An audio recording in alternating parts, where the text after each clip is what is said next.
माँ की ममता।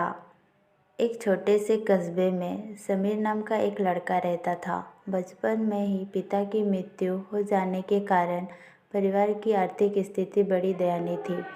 समीर की माँ कुछ पढ़ी लिखी ज़रूर थी, लेकिन उतनी पढ़ाई से नौकरी कहाँ मिलने वाली थी।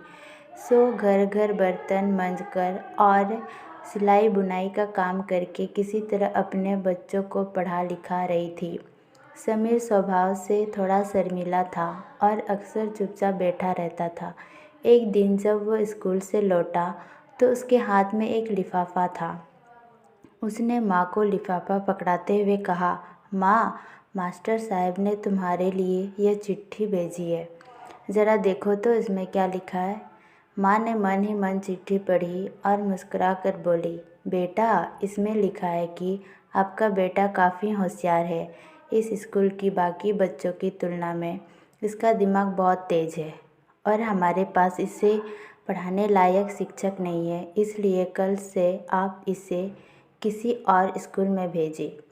यह बात सुनकर समीर को स्कूल ना जान सकने का दुख तो हुआ, पर साथ ही उनका मन आत्मविश्वास से भर गया।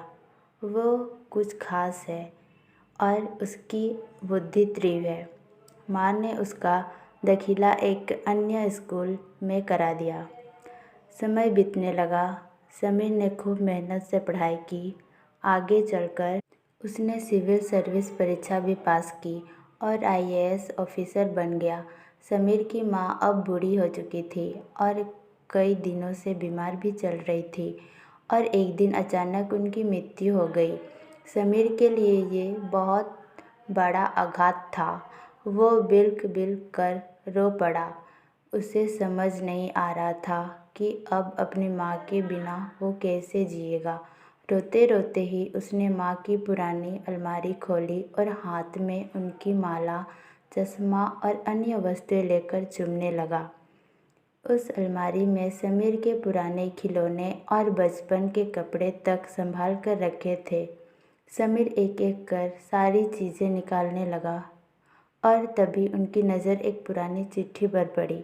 दरअसल ये वही चिट्ठी थी जो मास्टर साहब ने उसे 18 साल पहले दी थी। नम आँखों से समीर उसने पढ़ लगा।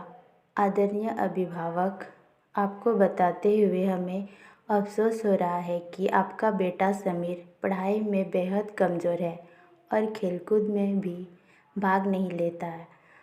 जान पड़ता कि उम्र के हिसाब से समीर की बुद्धि विकसित नहीं हो पाई है, अतः हम इसे अपने विद्यालय में पढ़ाने में असमर्थ है। आपसे निवेदन है कि समीर का दाखिला किसी मंद बुद्धि विद्यालय में कराएं अथवा खुद घर पर रख कर इसे पढ़ाएं। सादर प्रिंसिपल। समीर जानता था कि भले अब उसकी माँ इस दुनिया में नहीं रही, पर वो जहाँ भी रहे उनकी ममता, उनका आशीर्वाद सदा उस पर बना रहेगा। आशा करती हूँ कि आपको कहानी पसंद आई होगी। कहानी पसंद आई है तो लाइक, सब्सक्राइब और शेयर करें और इस कहानी पर आपकी क्या राय है हमें कमेंट करके ज़रूर बताएं।